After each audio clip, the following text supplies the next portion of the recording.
अपनी कुर्सी बचाने के लिए। इतिहास में इसके ढेर सारे उदाहरण मौजूद है दोस्तों। साल 1933 में जर्मन पार्लियामेंट पर आग लग गई थी। इसके पीछे आरोप एक कम्युनिस्ट आदमी पर डाला गया। हिटलर उस वक्त सिर्फ एक चांसलर था, लेकिन इस हादसे के बहाने से उसने पूरे देश में डर का माहौल फैलाया और देश का संविधान बदल डाला। इस हादसे के सिर्फ एक महीने बाद उसने ऐसे कानून पास किए जिसमें लोगों का बोलने का, लोगों का प्रोटेस्ट करने का अधिकार छीन लिया गया। और पता है क्या, बाद में पता चला कि पार्लियामेंट में आग लगाने वाले लोग हिटलर के नाजी पार्टी के ही लोग थे। कुछ इस तरीके से जर्मनी में तानाशाही की शुरुआत हुई थी। ऐसे इंसिडेंट्स को फॉल्स फ्लैग ऑपरेशंस का नाम दिया जाता है और पुतिन ने भी यही किया था। साल 1999 में रशिया में भयानक बॉम्ब ब्लास्ट हुए थे लोगों के घरों में, जहां पर 300 से ज्यादा लोग मारे गए थे। पुतिन उस वक्त नया प्राइम मिनिस्टर बना था रशिया का, और इस हादसे का आरोप उसने सेपरेटिस्ट लोगों पर डाला।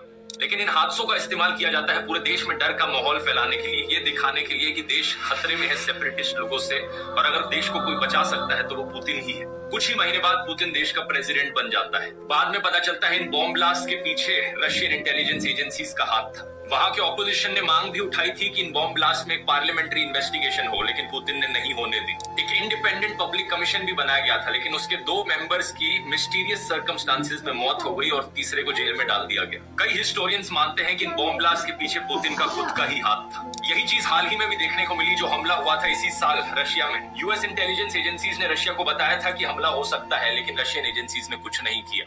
वैसे पुलवामा हमले के बारे में भी हमारे पास इंटेलिजेंस इनपुट मौजूद थी, लेकिन फिर भी सीआरपीएफ के जवानों को एयरलिफ्ट नहीं किया गया। याद है ना सत्यपाल मलिक ने क्या कहा था इसके बारे में? और आज तक ये नहीं पता चल पाया कि वो आरडीएक्स आया कहां से था। आज इलेक्शन का समय चल रहा है दोस्तों, तो मैंने सोचा ये चीजें आपको बता दूं। डर दिखाकर कोई आपके दिमाग की पॉकेट ना मार ले, डर फैलाकर कोई आपका वोट ना छीन ले जाए। सावधान रहिए और इस वीडियो को शेयर कीजिए ताकि सभी देशवासियों को जागरूक किया जा सके। जय हिंद।